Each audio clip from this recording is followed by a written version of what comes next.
A review into the Dublin-Monaghan bombings has found there was no evidence of collusion on the part of the British state in the 1974 atrocity. The no-warning attacks carried out by the Ulster Volunteer Force claimed the lives of 34 people. However, the final Kenova Report published today said there were gaps in intelligence, so it couldn't be categorically excluded.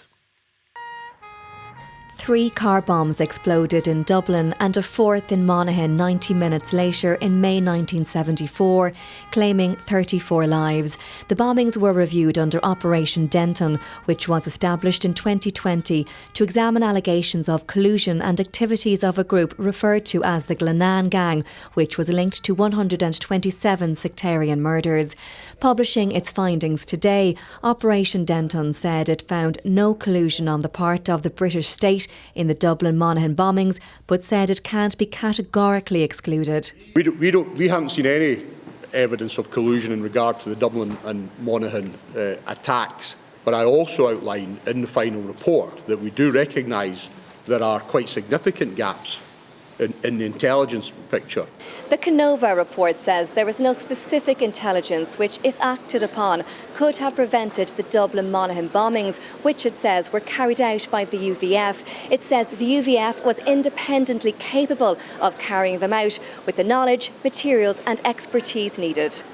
Families who lost loved ones in the bombings and their representatives travelled to Belfast today, highlighting the lack of information Operation Denton had.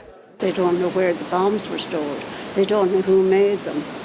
They don't know what the components were. They don't know where they were stored. They don't know where they were collected from. And they don't know the routes of the cars to Dublin.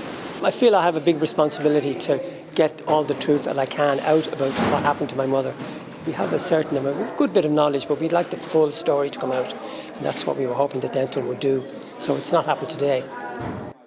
The full detailed report by Operation Denton is expected to be published early next year, pending a legal challenge. Diane Connor, RTE News in Belfast.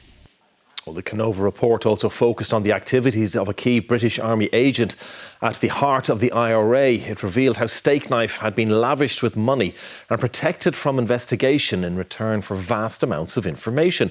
It also revealed that the British security services had played a central role in directing his work. After 9 years, £40 million and no prosecutions, it was time to unveil the Kenova Report. A lot of it was about this man, Freddie Scappatisci, codenamed Stakeknife, the Army's top agent in the IRA, a key member of the unit hunting informers, and linked to 14 murders. Not that you'll see him named as such in this report. The British government refused to allow that, citing its neither confirm nor deny policy on agents. The circumstances of this case are exceptional and the identity of Stakeknife should be officially confirmed. I believe the government's refusal to allow this is untenable and bordering on farce. After years of being sidelined and sneered at, it was a day for the families of Stakeknife's victims. People like Paul Wilson, whose father Manuel was shot dead in 1987. This is the state that sanctioned this, operated it, hid it, and are still controlling the information which they want or don't want out. And Moira Todd, whose brother was tortured for more than a week before his murder, even though Stakeknife had revealed where he was. My father searched high and low for years, looking for Eugene. My brothers, as I said in there, walked the streets of Dublin and Drogheda and Dundalk, hoping to see him, but all the time he was dead, and the authorities knew this. Never told us. Stakeknife was an army agent, but the fingerprints of MI5 were all over him. They knew about him from the very start and helped to direct his activities.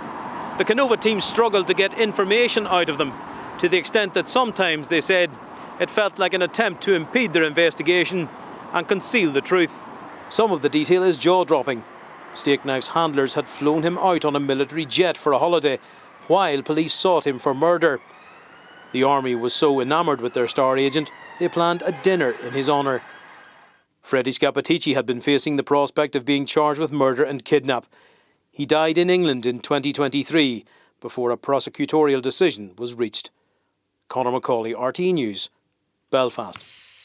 Well, our Northern editor Vincent Kearney sent us this update tonight on what Operation Denton had uncovered about collusion between British security forces and loyalist gangs.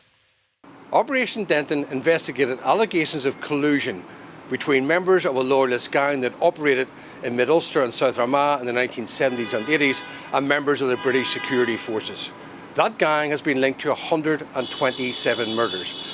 Now, the Operation Denton report today made it clear it found no evidence to support allegations of collusion between members of the British security forces and the UVF gang that bombed Dublin and Monaghan in May 1974. But that doesn't mean there wasn't collusion. In fact, the report says there was quite a lot of it. It says there was collusion in extremely vicious and serious criminal activity, including bomb attacks and murders carried out by that loyalist gang. Ian Livingstone, who led the Operation Denton inquiry, today said there were examples of what he called deplorable collusion in many of those attacks.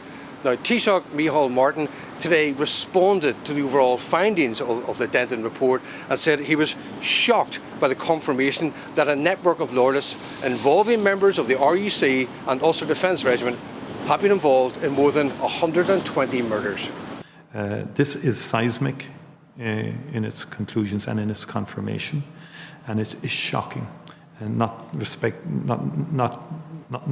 understanding that we were expecting a confirmation of this kind, it is still seismic.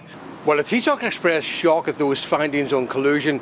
Relatives of many of those killed by the British Army agent codenamed Stakeknife today expressed anger that after an investigation that's taken 9 years and cost more than £40 million, he still hasn't been officially identified.